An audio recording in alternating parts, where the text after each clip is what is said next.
پہلے جو قدیم انکار حدیث تھے کم از کم ان کو عربی تو آتی تھی۔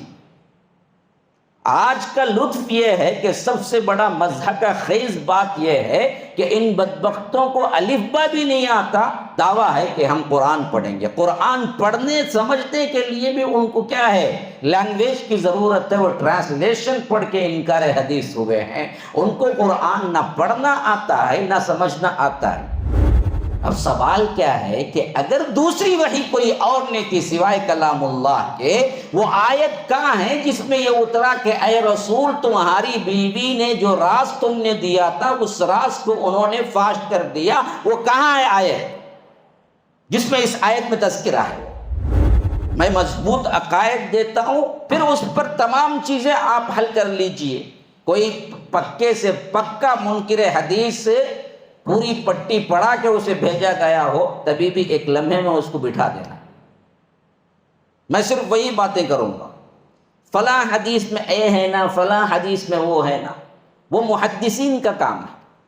میں آپ کو اصل مسئلے کی نوعیت بتا رہا ہوں کہ بھائی حدیث اور قرآن کو مارنا یا صرف قرآن کو مارنا؟ تو اب اللہ کے رسول صلی اللہ علیہ وسلم پر صرف قرآن ہی وحی آتی تھی، اس کے علاوہ جو کچھ تھی اللہ کے رسول کی سمجھ تھی، اور انہوں نے اس دور پہ عمل کر لیا اور دوسروں نے دوسرے دور پہ عمل کر لیا، تیسرا سمجھا وہ دوسرے اپنے طور پر عمل کر لیا۔ یہ بات حقیقتاً صحیح ہے یا غلط قرآن پہ پیش کرتے ہیں ہم، کیونکہ تم اب قرآن کو مانتے ہو نا، چلو ہم بھی اسی طریقے سے پہلے آگے بڑھتے ہیں کہ اس سے آپ کو ثابت کر دیتے ہیں۔ یہ اصل میں کیا کرتے ہیں، ان حدیثوں پر کلام کرتے ہیں جن سے انسان یا ایک جاہل یا ایک کم علم پریشان ہو جائے گا۔ ایسا بھی ہے کہ تب حدیث کو نہیں ماننا کی برابر۔ ہم بولتے کہ یہ چکمہ مت دو، یہ ہیلے بہانے مت کرو، نفس حدیث پر گفتگو کرو کہ قرآن سے حدیث ثابت ہے یا نہیں۔ دو غلام بہت فتنہ مچائے دور حاضر میں، ایک غلام احمد قادیانی ہے، ایک غلام احمد پرویز ہے، دونوں کا نام غلام ہے۔ ہاں، دونوں کے نام میں کیا ہے، احمد آیا ہے، اور دونوں بدبخت ترین انسان ہیں اس دور کے۔ ہاں، اسی طرح دو مرزا بھی یاد رکھ لو، بہت خطرناک ترین کام کیے۔ ایک مرزا غلام احمد قادیانی ہے، ایک انجینئر علی مرزا ہے، یاد رکھو۔ یہ دو مرزا سے بچ کے رہو، یہ دو غلاموں سے بچ کے رہو۔ اب سوال یہ ہے ان بدبختوں سے جو کہتے ہیں کہ صرف قرآن ہی نازل ہوا، بقیہ جو بھی تھا وہ اللہ کے رسول کی سمجھ تھی، وحی نہیں تھی، تو یہ کہاں آیت ہے قرآن میں کہ بیت المقدس کی طرف قبلہ کر لو؟ بتاؤ پورا قرآن کہ اللہ کے رسول صلی اللہ علیہ وسلم کو قرآن کی وحی کے علاوہ ایک وحی آتی تھی۔ اسی لیے فرمایا قرآن کے اندر وَمَا يَنْطِقُ عَنِ الْهَوَىٰ إِنْ هُوَ إِلَّا وَحْيٌ يُوحَىٰ، وہ اپنے خواہش نفس سے کچھ بولتے ہی نہیں ہیں، جب بھی بولتے ہیں وحی سے بولتے ہیں۔ تو جو کیا، جو بولا، جو حرکت ہوئی، سب شریعت ہے۔ جب سب شریعت ہے تو پھر اللہ تبارک و تعالی نے قرآن کو جیسے حفاظت کی ویسے ہی حدیث کی حفاظت کی۔ MSLI ٹی وی، رہنمائی بدلتی دنیا کے لیے۔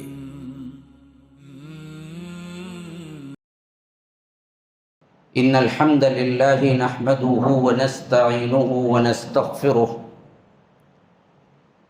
ونؤمن به ونتوکل علیہ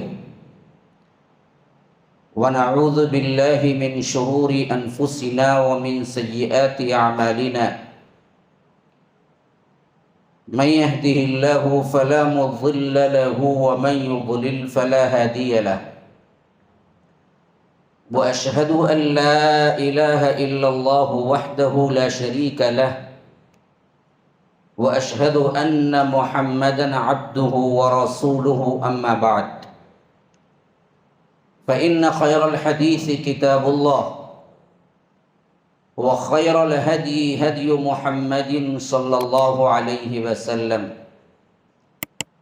وشر الأمور محدثاتها وكل محدثة بدعة وكل بدعة ضلالة وفي رواية وكل ضلالة في النار. فأعوذ بالله السميع العليم من الشيطان الرجيم من همزه ونفثه ونفخه. وإذ أسر النبي إلى بعض أزواجه حديثا فلما نبأت به وأظهره الله عليه وأعرض عن بعض فلما نبأها به قالت من أنبأك هذا قال نبأني العليم الخبير. وقال أيضا وكذلك جعلناكم أمة وسطا لتكونوا شهداء على الناس ويكون الرسول عليكم شهيدا وما جعلنا القبلة التي كنت عليها إلا لنعلم من يتبع الرسول ممن ينقلب على عقبيه وإن كانت لكبيرة إلا على الذين هدى الله وما كان الله ليضيع إيمانكم إن الله بالناس لرؤوف رحيم. وقال تعالى ما قطعتم من لينة أو تركتموها قائمة على أصولها فبإذن الله. اللهم أرنا الحق حقا وارزقنا اتباعه وأرنا الباطل باطلا وارزقنا اجتنابه. اللهم علمنا ما ينفعنا وانفعنا بما علمتنا وارزقنا علما. رب اشرح لي صدري ويسر لي أمري واحلل عقدة من لساني يفقه قولي. اس اللہ کے نام سے ابتدا جس کے ناموں کی کوئی انتہا ہی نہیں. وَلَوْ أَنَّ مَا فِي الْأَرْضِ مِنْ شَجَرَةٍ أَقْلَامٌ وَالْبَحْرُ يَمُدُّهُ مِنْ بَعْدِهِ سَبْعَةُ أَبْحُرٍ مَا نَفِدَتْ كَلِمَاتُ اللَّهِ. اس ذات اقدس پر کروڑوں درود و سلام ہوں جو تمام جہانوں کے لیے رحمت للعالمین بن کے آئے تھے.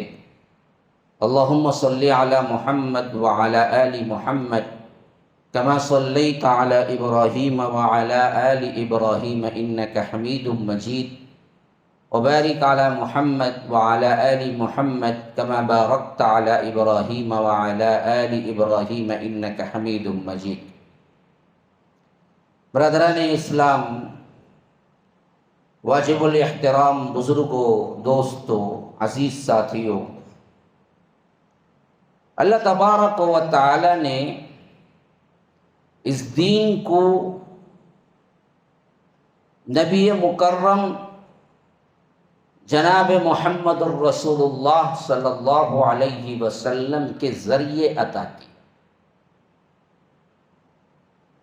اگر شخصیت نہ ہوتی، نبی کے ساتھ قرآن نہ آتا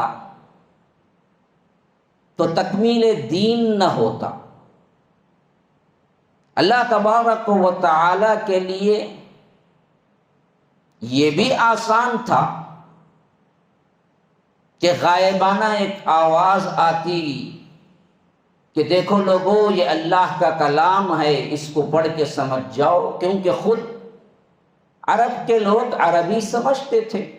عجم کا مسئلہ تو کچھ اور ہے، لیکن عربوں کے لیے قرآن سمجھنا کوئی بڑی بات نہیں ہے. وہ بھی عربی ہی میں نازل ہوا. انا انزلناہ قرآنا عربیا، ہم نے اس قرآن کو عربی زبان میں اتارا ہے. ہاں، لعلکم تعقلون، تاکہ تم سمجھو. تو معلوم ہوا کہ قرآن کی شہادت خود ہے کہ قرآن عربی میں ہوا، اس واسطے کہ عربوں سے مخاطب تھے. تو اللہ تبارک و تعالیٰ کے لیے یہ بات بھی آسان تھی کہ کسی رسی کے ذریعے یا اللہ کے حکم کے ذریعے اس کلام اللہ کو اللہ تعالیٰ لوگوں کے سامنے اتارتا. ایک آواز آتی غائبانہ کہ لوگوں جمع ہو جاؤ کعبۃ اللہ میں، اور لوگ جمع ہو جاتے اور اللہ تبارک و تعالیٰ کے کلام کو اپنی آنکھوں سے اترتا دیکھتے اور کعبۃ اللہ کی چھت پہ آ کے قرآن ٹھہر جاتا، پھر اس کے بعد اعلان ہوتا کہ اللہ کی کتاب تم پر نازل کر دی گئی ہے، اٹھاؤ اور اس کو پڑھو، ہدایت یافتہ بنو اور جنت میں داخل ہو جاؤ۔ یہ کام آسان تو نہیں تھا، کر سکتا تھا یا نہیں تھا؟ ہاں؟ نہ نبی کی ضرورت تھی، نہ وحی 23 سال میں اترتی، نہ الگ الگ دورائے پر الگ الگ پریشانیاں اللہ کے رسول صلی اللہ علیہ وسلم کو پیش آتی، نہ اس کے لیے صحابہ کی جماعت تیار ہوتی، بلکہ ایسے معجزے ہی الٹا مشرکین مکہ طلب کر رہے تھے کہ آپ کے ساتھ فرشتہ کیوں نہیں آیا، یا کوئی ایسی نشانی کیوں نہیں آئی جسے دیکھ کے ہم قبول کر لیں۔ ہاں، وَلَوْ نَزَّلْنَا عَلَيْكَ كِتَابًا فِي قِرْطَاسٍ فَلَمَسُوهُ بِأَيْدِيهِمْ، ایسی کتاب اللہ نے کیوں نہیں نازل کی ہمارے آنکھوں کے سامنے جس کو ہم دیکھتے اور چھو کے دیکھ لیتے، پیپر وغیرہ کو، قرطاس کیسے نازل ہوا تو ہم خود مان لیتے۔ لیکن آپ پہ وحی اترتی ہے، کوئی نہیں دیکھتا، اور آپ کہتے ہیں کہ یہ اللہ کا کلام ہے، ہم کیسے مانیں؟ مسئلہ یہ اصل تو تھا کہ محمد رسول اللہ صلی اللہ علیہ وسلم کا انکار تھا، وہاں اللہ کا انکار نہیں تھا۔ اصل تو یہی تھا کہ اللہ کی طرف سے آیا ہے، یہ کیسے ہم مانیں؟ اسی لیے اللہ تبارک و تعالی نے کئی جگہ فرمایا کہ اگر اس کتاب کو تم شک کی نظر سے دیکھتے ہو کہ یہ اللہ کی طرف سے نہیں آیا ہے تو پھر بنا کے لاؤ یہ کتاب۔ کہیں فرمایا کہ فَلْيَأْتُوا بِعَشْرِ سُوَرٍ مِثْلِهِ، 10 صورتیں بنا کے لاؤ۔ کہیں فرمایا کہ بِسُورَةٍ مِثْلِهِ، ایک صورت ہی بنا کے لاؤ۔ کہیں فرمایا کہ فَبِأَيِّ حَدِيثٍ مِثْلِهِ، اس جیسا کلام ہی بنا کے لاؤ۔ کہیں فرمایا کہ قُلْ إِنِ اجْتَمَعَتِ الْإِنسُ وَالْجِنُّ عَلَىٰ أَن يَأْتُوا بِمِثْلِ هَٰذَا الْقُرْآنِ لا يأتون بمثله ولو كان بعضهم لبعض ظهيرا، جنات اور انسان سب کے سب جمع ہو جائیں۔ اللہ کے رسول صلی اللہ علیہ وسلم آپ کہہ دیجئے لئن اجتمعت الانس والجن على ان يأتوا بمثل هذا القرآن، کہ وہ سب جمع ہو کر یہ کوشش کریں کہ اس جیسا قرآن لے آئیں، لا یأتون بمثلہ، نہیں لا سکتے، ولو کان بعضهم لبعض ظہیرا، خواہ وہ اگرچہ کہ ایک دوسرے کے مکمل مددگار کیوں نہ بن جائیں تبھی بھی نہیں لا سکتے۔ اگر تم اس کو نہیں لا سکتے تو پھر تو مان لو کہ یہ اللہ کا کلام، رسول نے اپنی طرف سے من گھڑت نہیں پیش کیا ہے۔ تو اصل مسئلہ ہی یہی تھا کہ قرآن کوئی ان کا حصی معجزے کے طور پر نہیں اترا تھا، یہ ایک آدمی ہے، یہ ایک بشر ہیں، ان بشر کے ذریعے اعلان ہوتا ہے کہ ہم اللہ کے پیغمبر ہیں اور ہم رسول ہیں اور ہمارے پر قرآن اترتا ہے، اور ہم تم کو بتاتے ہیں اس آیتوں کی تشریح اور ان آیتوں کو۔ تو مشرکین مکہ نے کہا کہ یہ نہیں ہم مان سکتے، ابعث اللہ بشر الرسول، اللہ نے ایک انسان کو رسول بنا دیا، یہ ہم نہیں مان سکتے۔ وقالوا ما لهذا الرسول يأكل الطعام ويمشي في الأسواق لولا انزل عليه ملك فيكون معه نذيرا، انہوں نے کہا کہ ایک ایسا شخص جو چلتا پھرتا ہے، کھاتا پیتا ہے، جو بازاروں کو جاتا ہے، ایسے کو کیسے اللہ رسول بنا سکتا ہے؟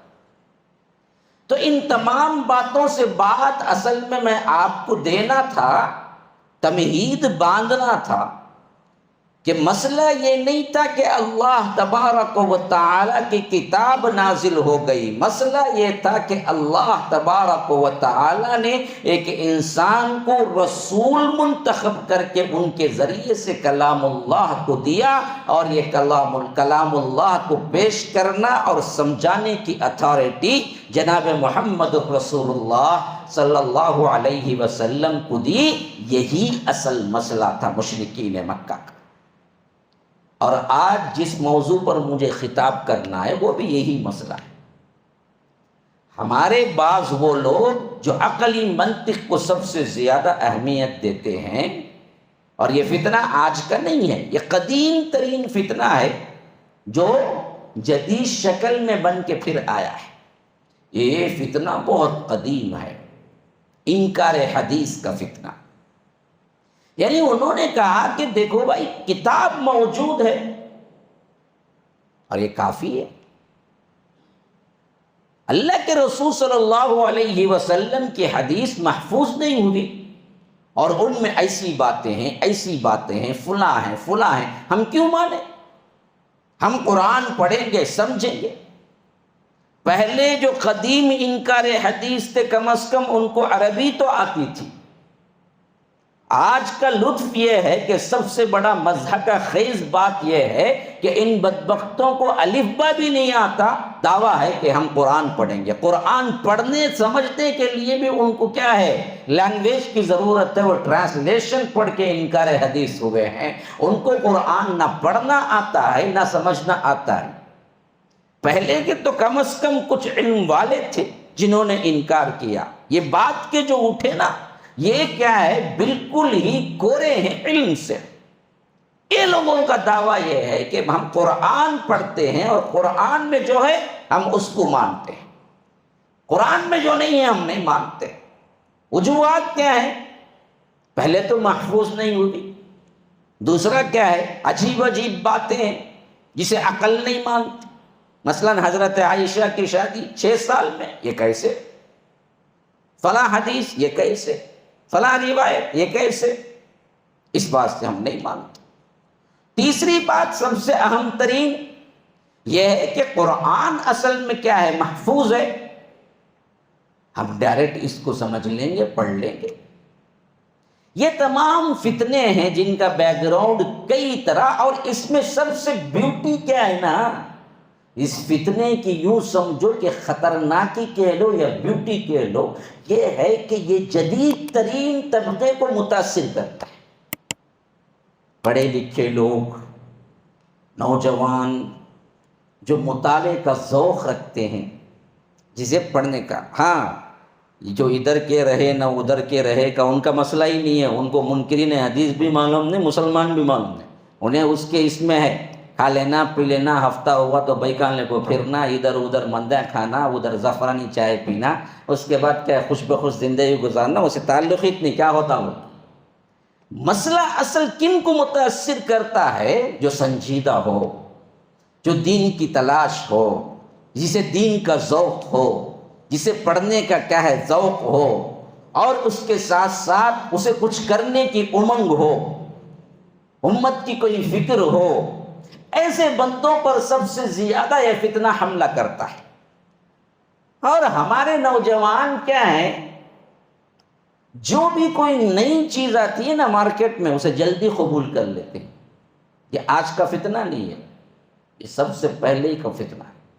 مارکیٹ میں بھی آپ دیکھیے نا جی، کم از کم 50,000 کا 1,00,000 کا بھی فون رکھ لیں، لیکن نئی چیز مارکیٹ میں آیا اور بولے کہ دیکھو بھائی یہ جو اب آیا ہے نا، کیا موبائل ہے جی، ٹھہرو جی میں جمع کر بولے تو بولتا ہوں، ارے ہے نا رے بس مجھے پہلے سے چلے، جتنے فیچرز ہیں اتنے پورے فیچرز بھی ہیں تیرے پاس، نہیں نیا آیا ہے کہتے بھائی، کیا کہ ایسا ہے کہتے اس کا کیمرہ، ویسا ہے کہتے، یہ چیز اصل میں کیا ہے، نوجوان اپنی طبیعت کے خاطر، یعنی اپنی طبیعت کا انداز ہی یہی ہے کہ نوجوان ہے تو اس کے اندر ایک امنگ آرزو ہوتی ہے، کچھ کرنے کا جذبہ ہوتا ہے، لیکن جذبہ اگر صحیح ہو تو بہت بڑے بڑے کام کر دیتا ہے، لیکن جذبہ اگر غلط ہو، یا جذبات تو صحیح ہیں لیکن راہ غلط پڑ گیا، تو پھر تو ذلت کی عطا گہرائیوں میں گر جاتا ہے۔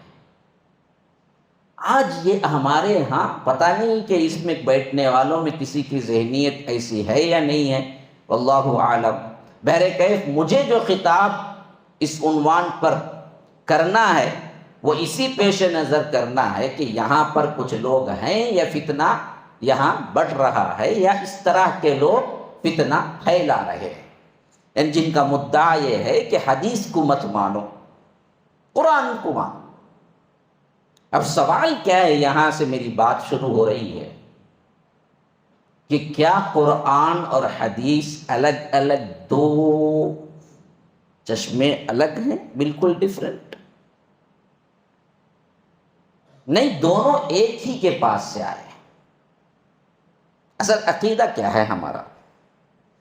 ہاں، ہم جزیات پہ بحث نہیں کریں گے، میں آپ کو کلیات دیتا ہوں، میں مضبوط عقائد دیتا ہوں، پھر اس پر تمام چیزیں آپ حل کر لیجئے۔ کوئی پکے سے پکا منکر حدیث سے پوری پٹی پڑھا کے اسے بھیجا گیا ہو، تبھی بھی ایک لمحے میں اس کو بٹھا دینا۔ میں صرف وہی باتیں کروں گا، فلاں حدیث میں اے ہے نا، فلاں حدیث میں وہ ہے نا، وہ محدثین کا کام ہے۔ میں آپ کو اصل مسئلے کی نوعیت بتا رہا ہوں کہ بھائی حدیث اور قرآن کو مارنا یا صرف قرآن کو مارنا، یہ پہلے طے کرو، اس کے بعد ہم بات کریں گے فلاں حدیث میں لفظ کیوں آیا، فلاں حدیث میں یہ بات کیوں آئی، فلاں حدیث کی سند میں ایسا کیوں ہے، لوگ اس حدیث کو کیوں مانتے۔ یہ تمام باتیں سیکنڈری ہیں۔ پرائمری چیز کیا ہے؟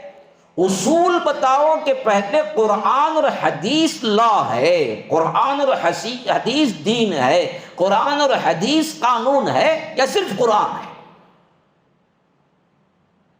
اس پر گفتگو طے ہو جائے تو پھر اس کے بعد بات کریں گے۔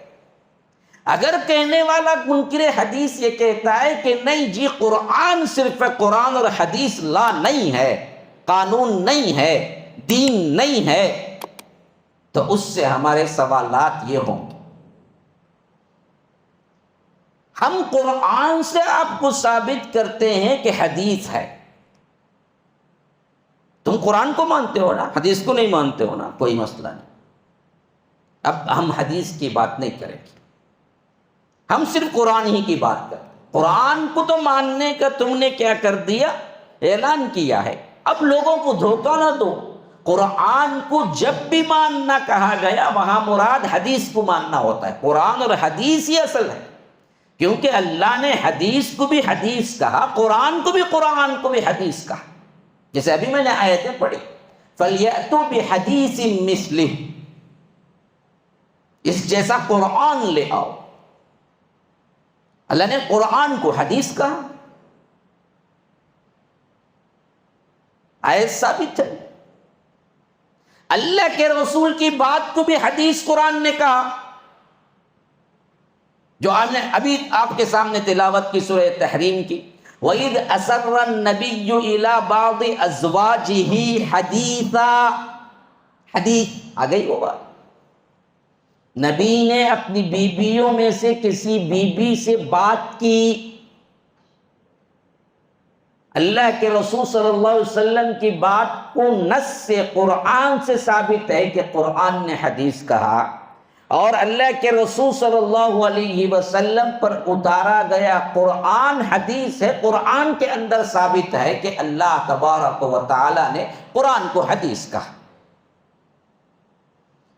تو جب دونوں حدیث ہیں تو جب بھی قرآن بولا جائے وہاں حدیث بھی مراد ہوتی ہے، جہاں حدیث بولا جائے وہاں قرآن بھی مراد ہوتا ہے۔ اسی واسطے اہل الحدیث وہ ہیں جو قرآن و سنت کو مانتے ہیں، خالی قرآن کو ماننے والے نہیں ہیں۔ حتیٰ کہ احادیث میں بھی اہل القرآن کا لفظ آیا ہے تو اسی معنی میں آیا ہے کہ یہ وہ لوگ ہیں جو قرآن اور حدیث کو مانتے ہیں، خالی قرآن کو ماننے والوں کا تصور بھی اس زمانے میں نہیں تھا۔ ہاں، اوترو یا اہل القرآن، حدیث میں آیا اہل القرآن وطر پڑھا کرو۔ یہاں مراد کون ہے اہل القرآن؟ کتاب و سنت کو ماننے والے اہل القرآن۔ یہ تصور ہی نہیں ہے کہ کوئی قرآن کا صرف ماننا اختیار کر لے اور حدیث کا انکار کرے اور اپنے نام میں اہل القرآن لگا کے لوگوں کو دھوکہ دے کہ میں اہل قرآن ہوں۔ اہل قرآن نہیں ہے تو، اہل ہوا ہے۔ ہوا کہتے ہیں خواہشات کو۔ ارأیت من اتخذ الہہ ہواہ، کیا آپ نے اس شخص کو دیکھا ہے جو خواہش کو اپنا معبود بنا بیٹھا ہے؟ جو اہل قرآن آج بولتے ہیں اصل میں وہ اہل قرآن نہیں ہے، وہ اہل ہوا ہیں، اپنے خواہش نفس پر چلنا چاہتے ہیں، قرآن کے منمانی مفاہیم اور تعویلات کرنا چاہتے ہیں۔ اسی واسطے انہوں نے کیا کیا، اہل القرآن کا لقب استعمال کیا۔ لقب تو بڑا پیارا ہے لیکن اندر کی چیز بہت ہی خطرناک ترین ہے۔ تو سب سے پہلی بنیادی بات آ گئی آپ کو ذہنوں میں بٹھانے کی، وہ ہے کیا؟ کیا ہے؟ سن رہے ہیں یا جا رہے ہیں یا آ رہے ہیں یا بے چینی میں بیٹھے ہوئے ہیں؟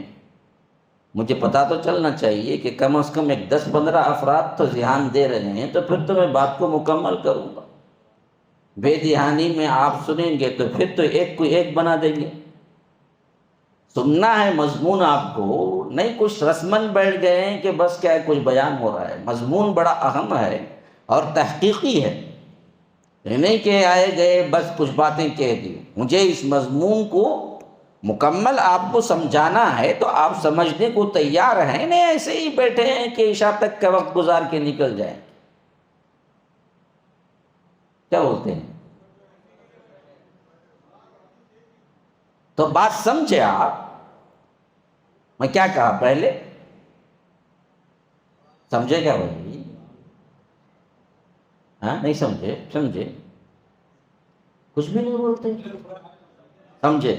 اچھا، تو بنیادی طور پر جو بات سمجھنا ہے وہ یہ کہ قرآن اور حدیث بالدلائل ثابت ہیں قرآن سے کہ اور ایک بھی وحی ہوتی تھی یا نہیں۔ یہ قرآن سے جب ثابت ہوگا تو پھر ہم اگلی بات کریں، کیونکہ دونوں اصل کیا ہیں؟ وحی ہیں، دونوں کا سرچشمہ ایک ہی ہے۔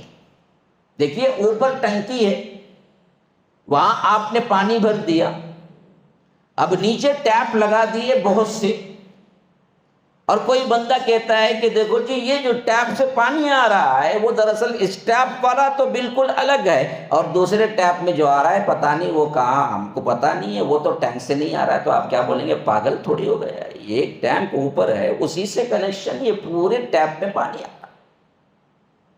قرآن ہو یا حدیث اصل کیا ہے؟ وحی ہے۔ وحی کہاں سے آئی؟ اللہ کی طرف سے آئی۔ سرچشمہ جہاں سے آیا ہے وہ رب العالمین کی طرف سے آیا ہے۔ شکلیں بدلی ہیں کہ یہاں ٹیپ ایک وہ ہے جو وحی ہے جو جلی کہتے ہیں، اور ایک وہ ہے جو وحی ہے خفی کہتے ہیں۔ حالانکہ وحی دراصل دونوں ہی ہیں، خواہ وہ حدیث و قرآن، دونوں وحی ہیں۔ اب اس مسئلے کو کیسے سمجھیں گے؟ ذرا دوسرا اسٹیپ اندر داخل ہوں گے۔ سب سے پہلی بات یہ ہے کہ اللہ تبارک و تعالی نے اللہ کے رسول صلی اللہ علیہ وسلم کو جو وحی کیا وہ صرف قرآن ہے یا اس کے علاوہ بھی کوئی وحی کیا؟ آپ ثابت کرو، کیونکہ ان کا اپنا دعویٰ یہ ہے کہ دیکھو جی اللہ کے رسول نے اس زمانے کے لحاظ سے جو کچھ بھی کیا یہ ان کی سمجھ تھی، ان کے زمانے میں لائق تھا۔ اب ہم قرآن پڑھیں گے، آج کے زمانے میں کیا ضروری ہے وہ کریں گے، انہوں نے جو کیا وہی کرنا ہم کو ضروری نہیں ہے۔ ہاں اس زمانے میں قبائل تھے، لوگ دور دور سے آتے تھے، اس واسطے جمع ہونے کے لحاظ سے نماز وغیرہ کے ذریعے جمع کیا گیا، اس واسطے ان لوگوں کو ایک ٹریننگ تھی۔ اب وہ سب ضرورت نہیں ہے، تو جہاں جہاں نماز یا اطیع اللہ یا اطیع الرسول آئے گا مطلب یہ ہے کہ مل کے رہو، مرکز ملت مراد ہے۔ ان کا بابا کہا، انکار حدیث کا جو بابا ہے غلام احمد پرویز، اس کا کہنا یہی ہے کہ دیکھو بھائی یہ جہاں کہیں بھی، وہ اس وقت کی حالت میں انہوں نے نماز کے لیے جمع کیا، اب نماز وغیرہ کی کوئی ضرورت نہیں ہے۔ اب مرکز ملت مراد ہے، جہاں پر بھی اللہ نے اطیع اللہ و اطیع الرسول کہا، اس کا مطلب یہ ہے کہ متحد ہو کے ایک جماعت بن کے زندگی گزارو، بس اتنا ہی مسئلہ ہے۔ جو اللہ کے رسول صلی اللہ علیہ وسلم نے سمجھا وہ اس وقت کی بات ہے، ہم کو وہی کرنا نہیں ہے۔ ہر زمانے میں جو سمجھے گا وہ اس کی اتباع کرے گا، ہم کو تو اصل قرآن ہے بس۔ اس کے الگ الگ قیاسیات ہیں، عجیب و غریب باتیں ہیں اس کی، معجزات کا مکمل انکار کر دیا، کہا کہ یہ سب باتیں کیا ہیں، سنی سنائی ہیں، خارق عادت کوئی چیز نہیں ہوتی، ہم نے غلط سمجھ لیا ملاؤں کا اسلام ہے، انہوں نے غلط تعبیر کر دی، ایسا کچھ نہیں ہوا تھا، نہ حضرت موسیٰ کے عصا سے سمندر 2 پارٹوں میں تبدیل ہو گیا، نہ دوسرے معجزات جو قرآن میں ذکر ہوئے ہیں اس کو مانتا ہے۔ انہوں نے کہا کہ یہ سب چیزیں خیالی ہیں۔ بہرکیف جو کچھ بھی اصل ہے، معاملہ یہ ہے کہ یہ قرآن ہے، ہم اس کو پڑھیں گے، آج کے حساب سے سمجھیں گے، عمل کریں گے۔ تو اب اللہ کے رسول صلی اللہ علیہ وسلم پر صرف قرآن ہی وحی آتی تھی، اس کے علاوہ جو کچھ تھی اللہ کے رسول کی سمجھ تھی، اور انہوں نے اس دور پہ عمل کر لیا اور دوسروں نے دوسرے دور پہ عمل کر لیا، تیسرا سمجھا وہ دوسرے اپنے طور پر عمل کر لیا۔ یہ بات حقیقتاً صحیح ہے یا غلط قرآن پہ پیش کرتے ہیں ہم، کیونکہ تم اب قرآن کو مانتے ہو نا، چلو ہم بھی اسی طریقے سے پہلے آگے بڑھتے ہیں کہ اس سے آپ کو ثابت کر دیتے ہیں۔ پہلی بات سمجھ لیجئے، اللہ کے رسول صلی اللہ علیہ وسلم کو وحی قرآن کے علاوہ بھی آتی تھی۔ اللہ کے رسول صلی اللہ علیہ وسلم کو قرآن کی وحی کے علاوہ بھی دوسری وحی آتی تھی۔ حدیث سے میں ثابت نہیں کر رہا ہوں، کیونکہ حدیث سے ثابت کروں گا تو آپ بولیں گے ہم حدیث کو تو نہیں مانتے۔ میں ان لوگوں کو قرآن سے ثابت کر رہا ہوں جو یہ کہتے ہیں کہ اللہ کے رسول پہ صرف قرآن اترا، بقیہ جو بھی کیا وہ اللہ کے رسول اپنی سمجھ سے کیے، جیسے ہر انسان کرتے ہیں۔ گویا کہ اللہ کے رسول صلی اللہ علیہ وسلم صرف ایک پوسٹ مین ہے کہ اللہ کی طرف سے قرآن لائے، دے دیے، چلے گئے، اس کے علاوہ پڑھ کے سمجھ کے وہ جو کرنا ہے وہ لیٹر پڑھنے والے کا معاملہ ہے، وہ سمجھے وہ کرے۔ نعوذ باللہ ثم نعوذ باللہ۔ سب سے پہلا ہمارا اسی اصول پر گفتگو ہے کہ اللہ کی قسم قرآن میں سینکڑوں آیات ہیں جس سے معلوم ہوتا ہے کہ اللہ تبارک و تعالی قرآن کے علاوہ بھی وحی اتارا کرتا تھا، جس میں قرآن میں اس کی صراحت ہے، اشارے بھی نہیں، صراحت کے ساتھ بات ہوئی ہے، یاد رکھ لیجیے۔ ان میں 3 آیتیں میں آپ کو کیا ہے یاد دہانی کے طور پر بتا دوں گا، جو ہر منکر حدیث کے آپ کیا ہیں خلاف رکھ سکتے ہیں، کہ پہلے اس کا جواب دو، آگے ہم بات کریں۔ 3 چیزیں اچھی طرح یاد رکھ لیجیے۔ قرآن میں اللہ تبارک و تعالی نے ذکر کیا ہے کہ جب تحویل قبلہ کا حکم ہوا سورہ بقرہ کے اندر، تو رب العالمین نے فرمایا وَمَا جَعَلْنَا الْقِبْلَةَ الَّتِي كُنْتَ عَلَيْهَا، جس قبلے پر آپ پہلے تھے، إِلَّا لِنَعْلَمَ مَن يَتَّبِعُ الرَّسُولَ مِمَّن يَنْقَلِبُ عَلَىٰ عَقِبَيْهِ، اس کو دراصل میں نے اس واسطے رکھا آپ کو اسی قبلے پر تاکہ معلوم ہو جائے کون ہے جو اللہ کی نافرمانی کرتا ہے، کون ہے جو اللہ اور اس کے رسول کی اتباع کرتا ہے، کون ہے جو اللہ اور اس کے رسول کی اتباع نہیں کرتا۔ ممن یتبع الرسول، کون رسول کی اتباع کرتا ہے، کون ایڑیوں کے بل پھر جاتا ہے۔ اب یہ کیا ہے واقعہ؟ اس واقعے کو سمجھیں گے تو بات سمجھیں گے۔ اللہ کے رسول صلی اللہ علیہ وسلم مکی دور میں پورے مکی 13 سال بیت المقدس کی طرف نماز پڑھتے تھے۔ قبلہ ہمارا قبلہ اول ہے بیت المقدس، اور مکہ اور کعبۃ اللہ اور بیت المقدس اصل میں ایک ہی سمت میں آتے تھے۔ وہاں کا جغرافیائی اعتبار سے جو زمین ہے، اس زمین میں قبلہ کیسے بنتا تھا، اگر مکے کی طرف رخ کریں تو اسی رخ پہ آگے جا کر تھوڑا سا ٹرن ہونا تھا تو بیت المقدس بھی آ جاتا تھا۔ تو اللہ کے رسول صلی اللہ علیہ وسلم جب بھی رکعت باندھتے، نماز پڑھتے، کہ بیت المقدس ہی کی طرف کھڑے ہوتے، لیکن دیکھنے والوں کو معلوم ہوتا کعبۃ اللہ کی طرف، اتنا زیادہ بالکل بھی کعبۃ اللہ کی مخالفت کرتے ہوئے نظر نہیں آتے، جو کہ مشرکین مکہ کو پسند تھا کعبۃ اللہ بنسبت بیت المقدس کے۔ اچھا، یہ 13 سال تو گزر گئے، اب ہجرت ہوئی۔ ہجرت کر کے جب اللہ کے رسول صلی اللہ علیہ وسلم مدینہ آئے، مدینے کا جغرافیائی معاملہ، زمینی معاملہ ایسا تھا کہ بیت المقدس بالکل پیچھے پڑتا تھا، کعبۃ اللہ اس کے بالکل مخالفت میں پڑتا تھا۔ اب اللہ کے رسول صلی اللہ علیہ وسلم بیت المقدس ہی کو قبلہ بنائے، جو کہ یہودیوں کو بڑا پسند تھا کیونکہ ان کا قبلہ تھا، لیکن اس قبلے میں مسئلہ یہ تھا کہ بالکل کعبۃ اللہ پیچھے پڑ جاتا تھا۔ اب مشرکین مکہ کو ایک تو یہ لگا کہ انہوں نے دراصل ہماری مخالفت میں اس حد تک چلے گئے کہ ہمارا قبلہ جو حضرت ابراہیم سے چلا آ رہا ہے اس کو بھی انہوں نے بدل دیا۔ لیکن یہودیوں کو خوشی یہ تھی کہ آج قبلے کو مان لیا، کل آہستہ آہستہ ہم کو بھی مان لیں گے اور ہمارے ہی اندر آ جائیں گے۔ یہ رسول ایسا لگتا ہے کہ جیسے چاہے پھراؤ پھر جائے گا، نعوذ باللہ، ان کو یہ خوشی تھی۔ اچھا، اب اس میں دراصل ایک دن دو دن نہیں، اب سمجھو اچھی طرح مسئلے کو، بات اچھی طرح، ایک دن دو دن نہیں، 17 مہینے اللہ کے رسول صلی اللہ علیہ وسلم بیت المقدس کی طرف ہی رخ کر کے نماز پڑھے۔ ہاں، 17 مہینے، تقریباً 1.5 سال سے زائد،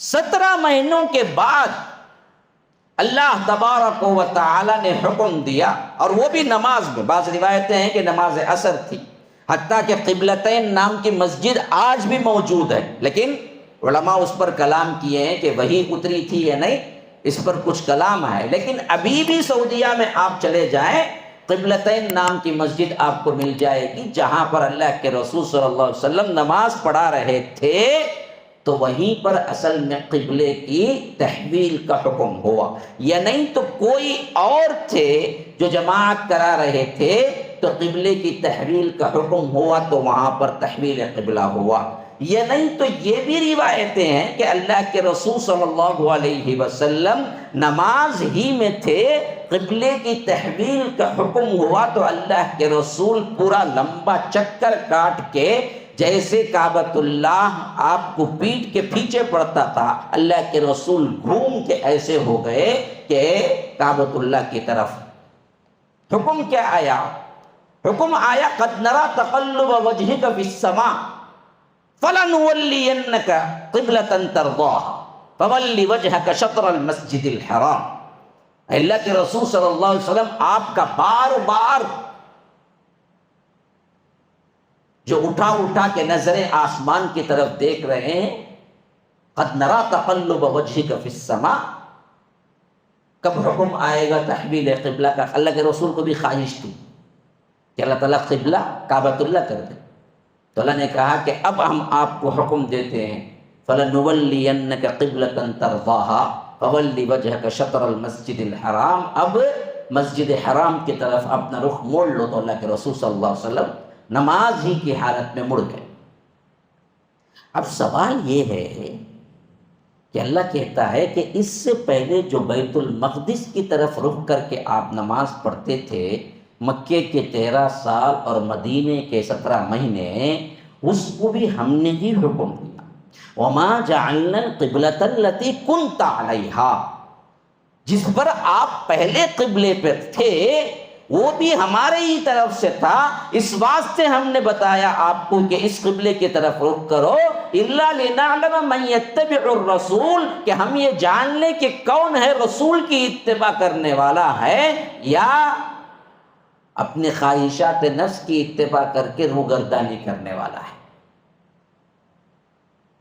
اب سوال یہ ہے ان بدبختوں سے جو کہتے ہیں کہ صرف قرآن ہی نازل ہوا، بقیہ جو بھی تھا وہ اللہ کے رسول کی سمجھ تھی، وحی نہیں تھی، تو یہ کہاں آیت ہے قرآن میں کہ بیت المقدس کی طرف قبلہ کر لو؟ بتاؤ، پورا قرآن قیامت تک کے لیے چیلنج ہے، تم قرآن میں وہ آیت بتاؤ جس میں اللہ نے حکم دیا تھا کہ آپ بیت المقدس کی طرف قبلہ کر لیں، کیونکہ قرآن شاہد قرآن کہتا ہے کہ وَمَا جَعَلْنَا الْقِبْلَةَ الَّتِي كُنْتَ عَلَيْهَا، ہم نے ہی آپ کو بتایا تھا، آپ نے کھڑا کیا تھا جس پر آپ پہلے سے تھے بیت المقدس کی قبلے کی طرف، اور اب جو تحویل قبلہ ہو رہا ہے یہ بھی میں نے ہی حکم دیا۔ وجہ کیا ہے؟ میں دیکھنا چاہتا ہوں کہ کون آپ کی بات کو آنکھ بند کر کے مانتا ہے، کون خواہش نفس کی وجہ سے روگردانی کرتا ہے۔ ممن یتبع الرسول، کون اتباع کرتا ہے رسول کی اور کون ایڑیوں کے بل پھر جاتا ہے، یہ دیکھنا ہے۔ اب ذرا بتاؤ، پورے قرآن میں کہیں بھی یہ آیت نہیں ہے کہ اے رسول آپ بیت المقدس کی طرف رخ کر کے نماز پڑھیں، تو یہ وحی کہاں ہے؟ جس وحی کا ذکر یہاں قرآن کر رہا ہے وہ وحی کہاں ہے؟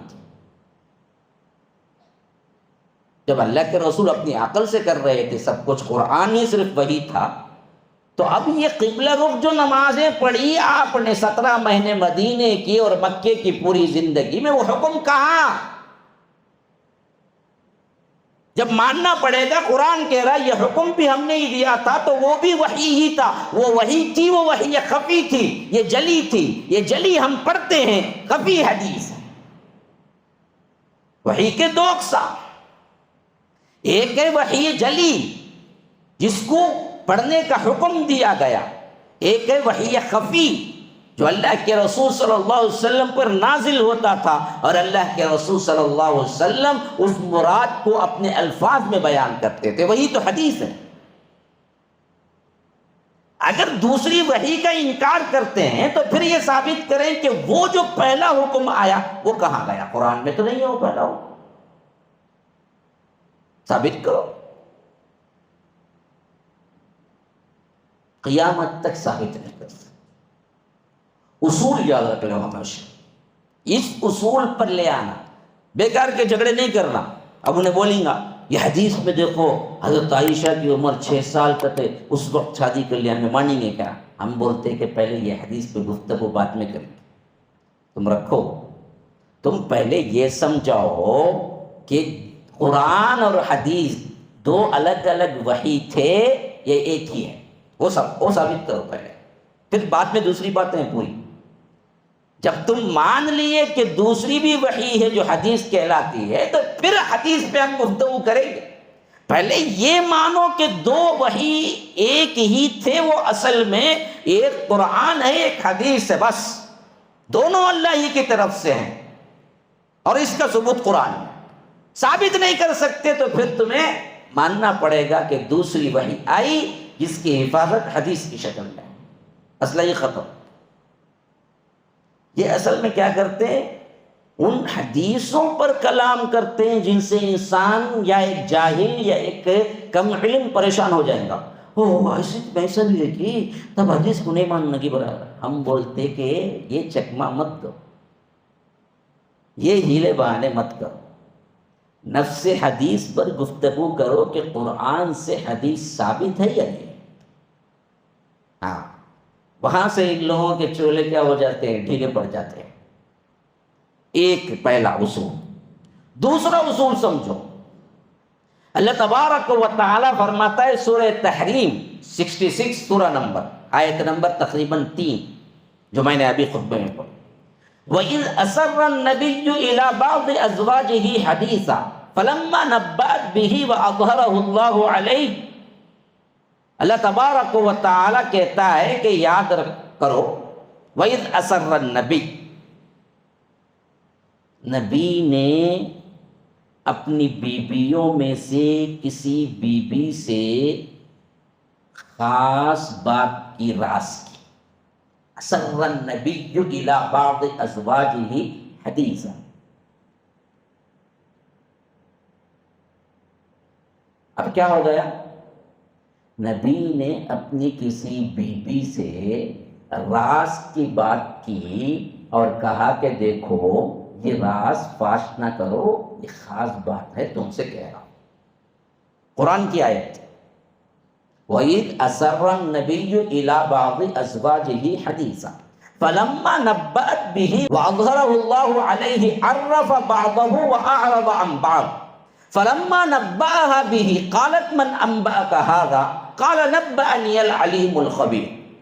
اب یہ جو راز کی بات ہوئی، اس بات کو جب وہ نبی کی بیوی نے فاش کر دیا تو اللہ نے حضرت محمد رسول اللہ کو بتایا کہ فلاں بیوی نے تمہاری بات جو راز کی تھی فاش کر دی. ہاں، اب جب اللہ کے رسول صلی اللہ علیہ وسلم آ کے پوچھے اس بیوی سے تم نے میرے راز کو فاش کر دیا، تو بیوی نے پوچھا من انبأک ھذا، آپ کو کس نے خبر دی؟ میں جو کسی اور کو بول دی وہ تو میرے اور ان کے درمیان کی بات تھی، آپ کو کیسے معلوم ہوا؟ من انبأک ھذا، تو قرآن کی آیت ہے، قرآن کی. انہوں نے کہا اللہ کے رسول صلی اللہ علیہ وسلم قرآن کے اندر یہ ہے کہ جواب کیا دیا، نبأنی العلیم الخبیر، مجھے رب العالمین نے جو علیم بھی ہے خبیر بھی ہے اس نے مجھے دراصل بتایا کہ تم نے راز کو فاش کر دیا. اب سوال کیا ہے کہ اگر دوسری وحی کوئی اور نے کی سوائے کلام اللہ کے، وہ آیت کہاں ہے جس میں یہ اترا کہ اے رسول تمہاری بیوی نے جو راز تم نے دیا تھا اس راز کو انہوں نے فاش کر دیا؟ وہ کہاں ہے آیت جس میں اس آیت میں تذکرہ ہے؟ ہاں، ثابت کرو. اگر تم کہتے ہو کہ قرآن کے علاوہ کوئی وحی نہیں اتری اللہ کے رسول صلی اللہ علیہ وسلم پر، جو کچھ بھی کیا اللہ کے رسول وہ دور میں ان کی سمجھ کے اعتبار سے تھا، بس اللہ نے کچھ نہیں کہا. ویسے آج بھی ہم قرآن پڑھ کے اپنی سمجھ سے کر لیں گے. تو اب اس سوال کا جواب دو کہ وَإِذْ أَسَرَّ النَّبِيُّ إِلَىٰ بَعْضِ أَزْوَاجِهِ حدیثہ میں جب اللہ تبارک و تعالی نے فرمایا کہ قَالَ نَبَّأْنِيَ الْعَلِيمُ الْخَبِيرُ، کہ میرا رب نے مجھے بتایا جو دراصل علیم بھی ہے خبیر بھی ہے، تو وہ آیت کہاں گئی جس میں رب نے بتایا کہ اے نبی تمہاری ایک بیوی نے جس کو تم نے راز کی بات کی وہ فاش کر دی؟ کہاں ہے آیت؟ پوری زندگی ڈھونڈتے رہو، لے آنے سے. ہاں، اس آیت سے بھی صراحتاً ثابت ہوتا ہے کہ اللہ کے رسول صلی اللہ علیہ وسلم کو قرآن کی وحی کے علاوہ ایک وحی آتی تھی. اسی لیے فرمایا قرآن کے اندر وَمَا يَنطِقُ عَنِ الْهَوَىٰ إِنْ هُوَ إِلَّا وَحْيٌ يُوحَىٰ، وہ اپنے خواہش نفس سے کچھ بولتے ہی نہیں ہیں، جب بھی بولتے ہیں وحی سے بولتے ہیں. تو جو کیا، جو بولا، جو حرکت ہوئی سب شریعت. جب سب شریعت ہے تو پھر اللہ تبارک و تعالی نے قرآن کو جیسے حفاظت کی ویسے ہی حدیث کی حفاظت کی. 1400 سالوں میں جب صحابہ تھے، 40 آئے، تابع التابعین آئے، ان سب کو سمجھ نہیں آئی وہ بات جو تم کو سمجھ آ گئی کہ ہم کو صرف قرآن کافی ہے. یہ اصل میں یورپین جتنی بھی تحریکیں، خاص طور پر مستشرقین جسے بولتے ہیں، پتہ ہے مستشرق کسے بولتے ہیں؟ ہاں، نہیں معلوم؟ نہیں معلوم؟ کیا معلوم؟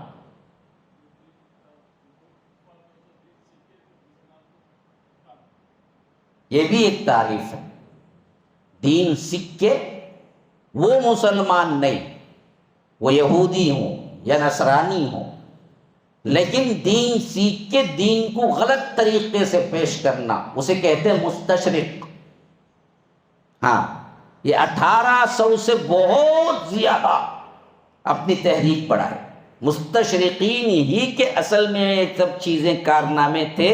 جو غلام احمد قادیانی آیا، پھر آگے سر سید احمد خان، پھر اس کے بعد ان کے چیلے چانٹے غلام احمد پرویز، اور اسی سے آگے اسحاق چالوی، اور اس کے بعد انجینئر علی مرزا، یہ پورے چیلے، یہ پورا وہیں سے تسلسل ہے جو دراصل 1800 سے پہلے ان لوگوں نے زوال جب مغلیہ سلطنت کا شروع ہونے والا تھا وہاں سے انہوں نے کام شروع کیا، کیونکہ وہ ہندوستان میں اپنے پیر قدم رکھ چکے تھے اور ان کو معلوم تھا کہ اگر کوئی ہمارے خلاف جائے گا اور ہم کو خطرہ بنے گا تو وہ یہی لوگ ہیں جو اصل میں کتاب و سنت کو فالو کرتے ہیں، تو ان کو برباد کرو۔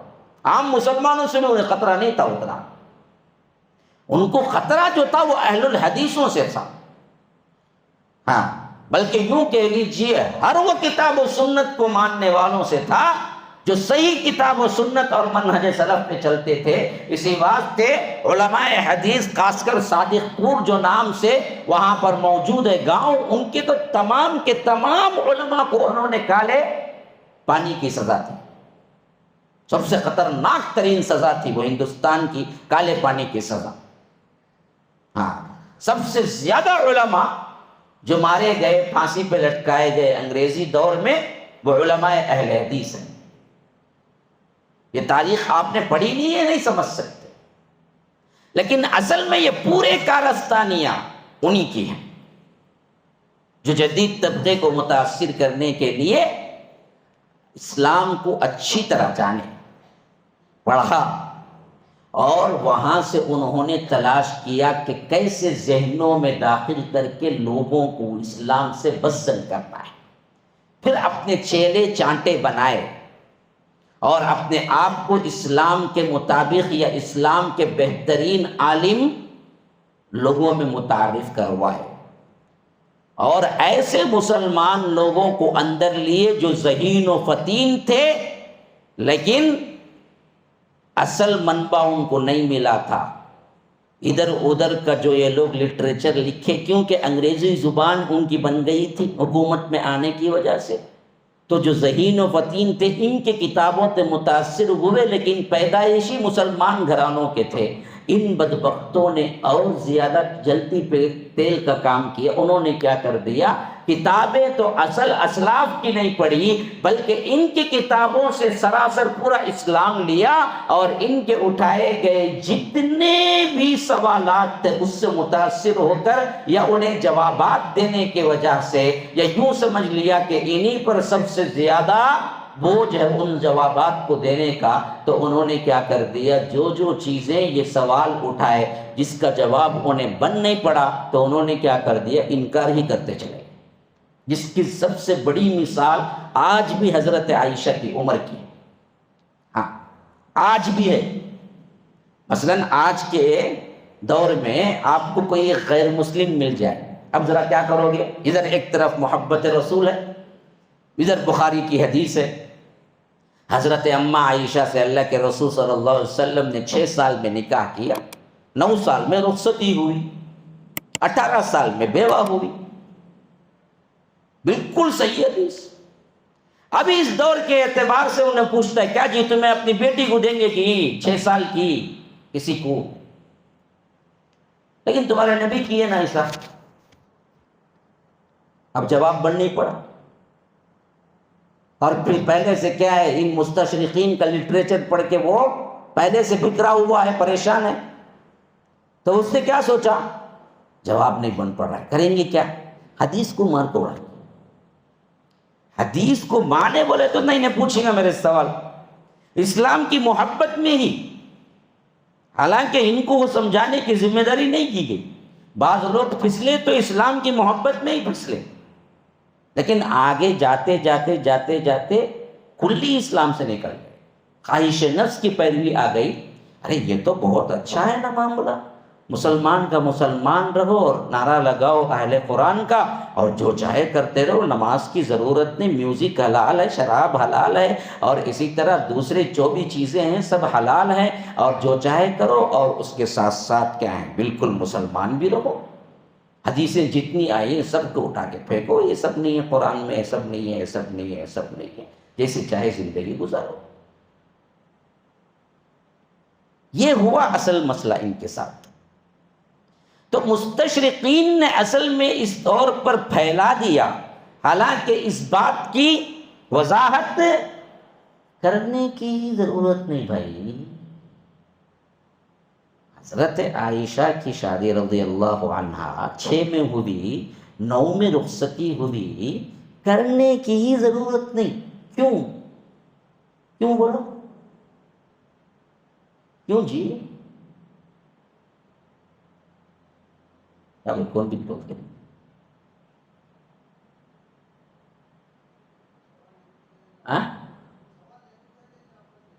وہ نہیں، سوال پوچھے جائیں گا نہیں پوچھے جائیں گا نہیں، انہیں پوچھتا نا، آپ اسے کیا بولیں گے؟ انہیں پوچھتا نا. مسئلہ یہ ہے کہ بھائی آج تم نے یہ شادی کی ایج مقرر کر کے لوگوں میں پھیلایا کہ بڑی بچی سے کرنا، بڑی بچی سے کرنا. آج سے 50 سال پہلے، 70 سال پہلے چلے جاؤ، پوری انسانیت، پوری دنیا میں بات عام تھی، بچوں کی بچے کی شادی ہوتی تھی.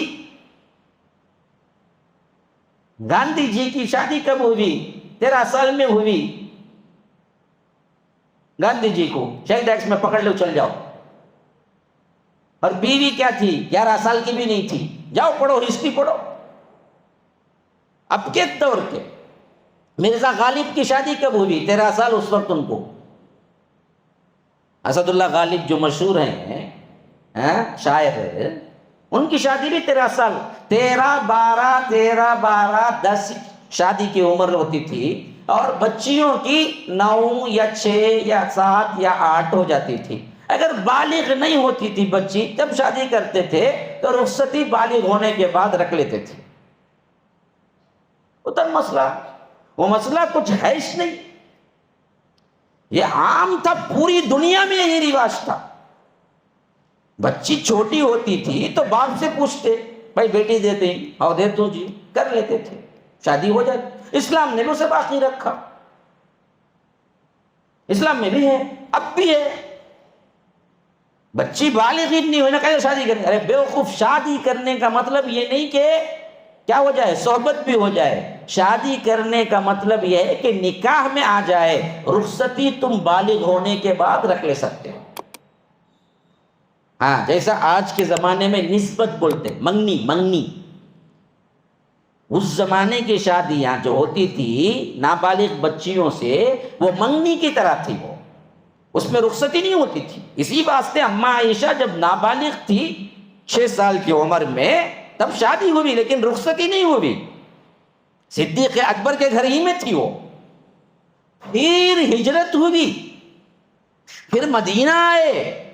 مدینے میں 1 سال گزرا، پھر 2 سال شروع ہوا، پھر غزوہ بدر پیش آیا. ایسے وقت میں حضرت صدیق اکبر آ کے کہے کہ اللہ کے رسول، آپ کی امانت آپ واپس لے جائیں، اب میری بچی بڑی ہو چکی ہے، آپ کا نکاح ہو جائے. تو رخصتی تب ہوئی 2 ہجری میں. اب اس میں کیا چھپا ہے، کیا نیا ہے معاملہ؟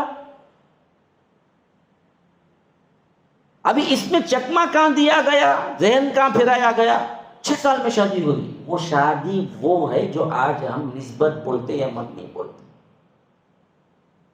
آج بھی قبائل میں رواج ہے کہ چھوٹے بچیوں سے، بلکہ پیدا ہوتے ہی کیا کرتے، بات کر کے رکھ لیتے، میرا بچہ تو مجھے دینا، تیری بیٹی میں تجھے دوں گی، تیرے بیٹے کو دوں گی. یہ آج بھی رواج ہے. بلکہ اتنا سخت ایکٹ ہونے کے باوجود بھی آج ہندوستان کا، میں خود کرونا سے پہلے ایک جگہ گیا تھا جہاں قبائلی نظام ہے، وہاں پر چھوٹے چھوٹے بچوں کے نکاح پڑھایا میں خود. وہاں رواج ہے. بالکل میں پریشان ہوں، مجھے پتہ ہی نہیں. کہا کہ آپ آ جائیں، قاضی صاحب آ جائیں گے وہاں پر دفتر لے کے، آپ کی تقریر رہے گی. بچے پڑھایا گا تو بعد میں جاؤ بول کو مجھے پکڑا ڈالنے آتے، انہوں پڑھایا گا تو چھوٹے بچے کی بول پڑھایا گا تو میں نہیں کیا بھی لکھا، میں وہاں بیان دینے گیا نکاح میں. ہاں، رسم و رواج جو ہوتے ہیں نا، اس پہ بیان دینے گیا. ورنہ تو قاضی صاحب ہی چاہے ماں کے لے لے کو دفتر. دونوں چھوٹے چھوٹے بچے، 2 بھائیاں، ایک ساتھ نکاح. اور پریشان، کیا بھئی یہ ہمارے ہاں چلتا رہا، کیا نہیں مسئلہ ہے. ہم قبائلی زندگی ابھی بھی باقی ہے وہاں پر. ہندوستان ہی میں کئی قبائل ایسے ہیں جہاں پر ابھی بھی قبائلی زندگی باقی. بچوں بچیوں کی شادیاں بہت جلدی ہو جاتی ہیں. اس سے ان کا نسل بھی محفوظ ہوتی ہے، ماشاءاللہ سے ان کے بچے بھی بڑے پختے بنتے ہیں. پھر اس کے بعد وہ خود ان کے اپنے آنکھوں سے پوتوں کو پڑ پوتوں کو دیکھتے جاتے. ہاں انہیں کیا ہوتا, بڈھا ہوتا ہوتا ہوتا ہوتا ہوتا 40 سال کی عمر میں شادی کر کے بچہ بھی بڑا نہیں ہوتا, مر جاتا. یہ غلط تہذیب تو لے کے آئے. اسلام بڑی پاکیزہ تہذیب ہے. ایسے بچوں کو جب ابھی شعور بھی نہیں آئے, ان کے ذہنوں میں ان کی طرف سے ایک منگنی والا رشتہ باقی رہتا کہ بھائی میں اس کے حوالے سے ہوں, اور جب بالغ ہو جاتی فوری اس کے انڈر میں آ جاتی, کسی کو مس بھی نہیں کرتی, کسی کو ٹچ بھی نہیں کرتی, مس بھی نہیں کرتی, وہ خالص حور جیسے آتی, بالکل پاکیزہ تر اپنے شوہر کے پاس. اس میں کیا غلطی ہے؟ اور تمام جوانی اسی شوہر کے لیے گزارتی. ایک ایک کو کیا ہوتے ماشاء اللہ سے 18 اولاد, 20 اولاد, پھر بھی ماشاء اللہ جوان رہتی. کیوں؟ شادی بہت جلدی ہو گئی, ماں بن جاتی. یہ سسٹم ہے اسلام کا. اس میں غلطی کیا ہے؟ یہ تو اب بنانا جی. یہ مغربی تہذیب سے متاثر ہو کر ان بدبختوں نے عمدن ایسا کیا. وہ بھی ان کے بھی یہی حالت تھی. بلکہ جب ہم ترقی کے آخری زمانے میں تھے, بغداد کے اسٹریٹ لائٹ جب جلا کرتے تھے اور ٹوائلٹ جب بنا چکے تھے ہم, تب اس وقت یورپ کی گلیوں میں کیچڑ اتنا ہوتا تھا کہ کہتے ہیں کہ گھٹنے تک کوئی انسان جاتا تو کیچڑ اس کے لت پت گھٹنے ہو جاتے تھے, اور بدبو ایسی تھی کہ کوئی تہذیب یافتہ آدمی ان کے گلیوں میں چل نہیں پھر سکتا تھا. یہ حالت تھی ان بدبختوں کی. یہ تو ابھی پلٹے 400 سال, ورنہ ان کے بادشاہوں کو خانہ ٹوائلٹ جانے کی بھی تہذیب نہیں تھی, بیٹھے بیٹھے فارغ ہوتے تھے. ایسی مجلس ہے, بادشاہ صاحب کو حاجت آ گئی, کہاں جائیں گے؟ کہاں بھی نہیں جاتے تھے, سب کے سامنے بیٹھ کو کرتے تھے ایسا. ہاں سب دیکھ لو, خاموش رہنا, بادشاہ صاحب بیٹھے ہیں. غلط نہیں, جاؤ جا کے پڑھو, گوگل میں آج بھی موجود ہے. حتیٰ کہ وہ ٹوائلٹ بھی موجود ہیں جو لے لے کے پھرتے تھے ان کے ساتھ. ہاں بادشاہ صاحب کو ایک انسان ہے دھلانے والا, ایک انسان ہے پوچھنے والا. پھر اس میں کیا کرتے تھے, عطر وغیرہ کچھ خوشبو ڈال کے چھڑک دیتے تھے, پھر وہی دربار ہوتا. یہ تھے. ہم سے نظافت سیکھی نا جی, ہم سے طہارت سیکھی, ہم سے تمدن سیکھا, ہم سے شہریں کیسے آباد کرنا ہے شہروں کو یہ سیکھا, ہم سے سائنس سیکھی, ہم سے تہذیب و تمدن سیکھا, ہم سے طہارت سیکھی. ان بدبختوں کو کیا پتا تھا؟ ہم دراصل وہ زمانے نہ پڑھے نہ دیکھے, تو ہم متاثر ہو گئے ان کے اقوال سے, ان کی کتابیں سے. ارے یہ کیا بات ہے, یہ کیا بولتا ہے. اسی لیے میں ہمیشہ کہا کرتا ہوں 1492 غرناطہ جو آخری تھا, غرناطہ اندلس کا آخری شہر جو ہمارے ہاتھوں سے گیا, اس کا آخری بادشاہ تھا ابو عبداللہ. 1492 1492 1592 1692 1792 1892 2092 ابھی آیا ہے. 400 سال پہلے, 400 سال پہلے اندلس پر ہماری حکمرانی 800 سال کی تھی. یاد رکھو, اس اندلس کا آخری بادشاہ تھا ابو عبداللہ, جس نے لکھ کے دیا تھا کہ ہم شکست تسلیم کرتے ہیں, ہم کو یہ رعایتیں دینا ہے تو پھر ہم ملک دے دیتے ہیں. تو اس وقت فردینینڈ جو سپہ سالار تھا انگریزوں کا, اندر داخل ہوا اور اپنی بیوی ازابیلا, جس کا نام آتا ہے تاریخ میں, اس کو سب سے بڑا تحفہ فتح کی خوشی میں کیا دیا پتہ ہے؟ مسلمانوں کا ٹوائلٹ دیا, جو اس وقت متمدن تھا سب سے زیادہ. مسلمانوں کے پاس تھا سب کچھ. ہاں، ڈرینیج سسٹم، گلیوں میں پانی جانے کا سسٹم، رات میں شمع جلانے کا سسٹم، رات کے اندر کام کرنے کا سسٹم، فلکیات کے ماہر، سائنس کے ماہر اور میکس کے ماہر الخوارزمی کون ہے؟ خوارزمی سے آیا ہے۔ خوارزمی وہی ہے جو صفر کو ایجاد کیا اور سب سے پہلا میکس سکھایا۔ ہاں، میتھمیٹکس وہیں سے آیا، اور اس کا سب سے اہم ترین سبجیکٹ الجبرا اصل میں عربی کا ہی معرب بدلا ہوا لفظ ہے۔ الجبر والمقابلہ تھا وہ اصل میں، جسے جا کے الجبرا بنا دیے بعد میں آگے چل کر۔ الجبرا بڑھانے والا سب سے پہلے خوارزمی تھا جو ہمارا تھا۔ ہر ایک میں ہم تو آگے تھے۔ اس وقت کسی کی مجال نہیں ہوئی کہ وہ حضرت عائشہ کی حدیث پہ گفتگو کر سکے۔ اچھا، میں ایک بات پوچھتا ہوں، دیکھیے بڑے آسان لفظوں میں سمجھ آنے والی بات، کون ایسے مشرکین مکہ میں ہمدرد تھے؟